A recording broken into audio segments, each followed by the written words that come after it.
Hello दोस्तों, मैं आज आप लोगों को एक पिता की कहानी बताने जा रही हूँ। यह दिल को छू लेने वाली स्टोरी है। एक पिता के जज्बातों की कहानी है। इस कहानी पे आप लोगों को बहुत कुछ सीखने को मिलेगा। यह कहानी बताने का मेरा एक ही मतलब था कि मैं पिता की भावनाओं को आप लोगों के साथ बहुत ही सुंदर स्टोरी में पिरोकर आप लोगों को बता रही हूँ। आपने माँ बाप के बारे में तो बहुत कुछ सुना होगा, बहुत जगह पढ़ा भी होगा। माँ के लिए अच्छी अच्छी हिंदी कहानियाँ लिखी हैं, लेकिन पिता के बारे में बहुत कम ही लिखा गया है। तो दोस्तों, यह हार्ट टचिंग स्टोरी उन फादर्स को समर्पित है जो अपने परिवार के लिए जी जान से काम करते हैं, खुद की इच्छाओं को मारकर अपने बच्चों के सपनों को पूरा करते हैं। यह स्टोरी शुरू होती है जब मैं घर से बड़े गुस्से में बड़बड़ाते हुए निकल आया था और बस स्टैंड की तरफ आगे बढ़ने लगा।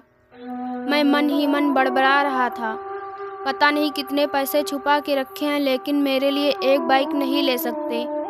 अब मैं यहाँ से चला जाऊँगा और तब तक वापस नहीं आऊँगा जब तक मैं खुद के पैसों से बाइक नहीं खरीद लेता।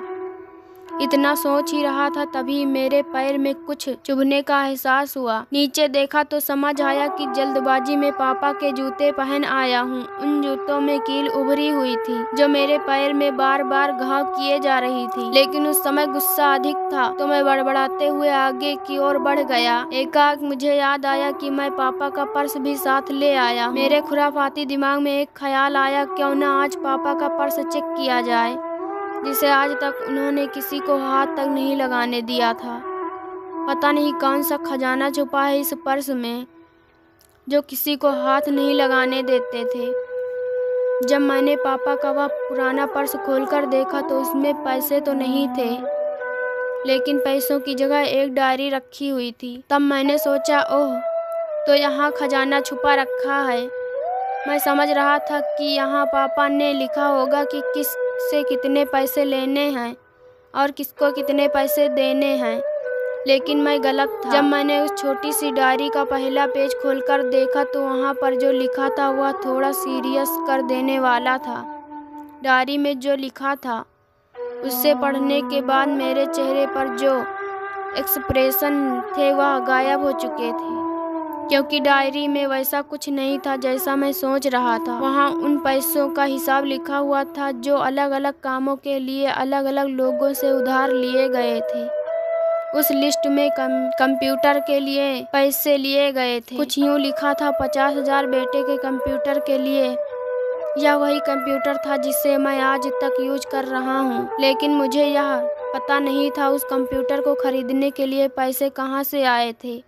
लेकिन आज पता चल रहा था। मुझे आज भी याद है जब मैंने पहली बार कैमरे के लिए जिद की थी, जो मेरे पापा ने मुझे 2 हफ्ते पहले मेरे बर्थडे पर लाकर दिया था, जिसे देखकर मैं बहुत खुश हुआ था। और मुझे खुश देखकर मुझसे कई ज्यादा अगर कोई खुश था तो वह थे पापा। अब मेरे चेहरे से गुस्सा एकदम गायब हो चुका था। जब मैंने आगे का पन्ना पलटा तो वहाँ पर कुछ विशेष लिखी हुई थी। पहली जो विश थी उसमें लिखा हुआ था, अच्छे जूते पहनना। यह बात मेरी कुछ समझ नहीं आई। तभी मेरा पाँव अचानक सड़क पर भरे हुए पानी पर जा पड़ा और तभी मेरे पाँव में कुछ गीलापन होने का एहसास हुआ। जब मैंने जूता उतार कर देखा तो उसका तला टूटा हुआ था। यह देखकर मुझे डायरी में लिखी बात याद आ गई। तभी मुझे माँ पापा की कही बातें याद आ रही थी कि कैसे माँ जब कहा करती थी पापा से, अब तो जूते पुराने हो गए हैं, नए ले लीजिए, तो पापा अक्सर यह कहकर टाल दिया करते थे, जूते अभी और चलेंगे,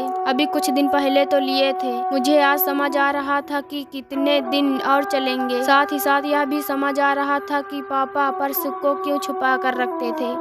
तभी उस डायरी को पढ़ते हुए बस स्टैंड पर पड़ी बेंच पर आकर बैठ गया। उस डायरी का आखिरी पन्ना बचा हुआ था। उस पन्ने को जब मैंने पलट कर देखा तो वहाँ कल की डेट लिखी हुई थी। तारीख के नीचे लिखा हुआ था 50,000 रुपये बाइक के लिए। बस इतना पढ़ा और दिमाग सन्न रह गया। अब मेरे मन में कोई शिकवा गिला नहीं बचा था, बस मेरी आंखों से आंसू चले जा रहे थे। मुझे आज तक नहीं पता तब मैं क्यों रोए जा रहा था। अब मैं जल्दी से घर की तरफ भागा, लेकिन जूतों की वह कील पाँव में अब तक घाव बनाने में कामयाब हो चुकी थी।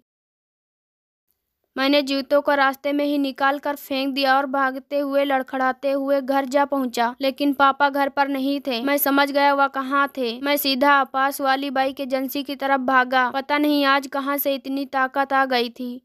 कि मैं भागते हुए थक नहीं रहा था, और वह भी बिना जूतों के नंगे पैर। जैसे तैसे मैं बाइक एजेंसी पहुंच गया। पापा वहीं थे। मैंने पापा को दौड़कर गले लगा लिया और मेरी आंखों से आंसू रुकने का नाम ही नहीं ले रहे थे। पापा को नहीं समझ पा रहे थे आखिर हो क्या रहा है, मैं क्यों रो रहा हूँ। मैंने पापा से कहा, पापा मुझे मोटरसाइकिल नहीं चाहिए, आप अपने लिए जूते ले लीजिए। अब आज से मैं जो भी करूँगा अपनी मेहनत से, अपने बलबूते पढ़ कर करूँगा। तो दोस्तों, बस इतनी सी थी ये कहानी। यह कहानी बताते हुए आज मेरी भी आंखें नम हुई हैं। मैं आज आपसे कहना चाहूंगी, ठीक ऐसे ही होते हमारे पिता। हम अक्सर देखते हैं कि हम अपनी माँ से हर बात शेयर करते हैं और माँ भी इसके बदले में हमें बहुत प्यार देती है।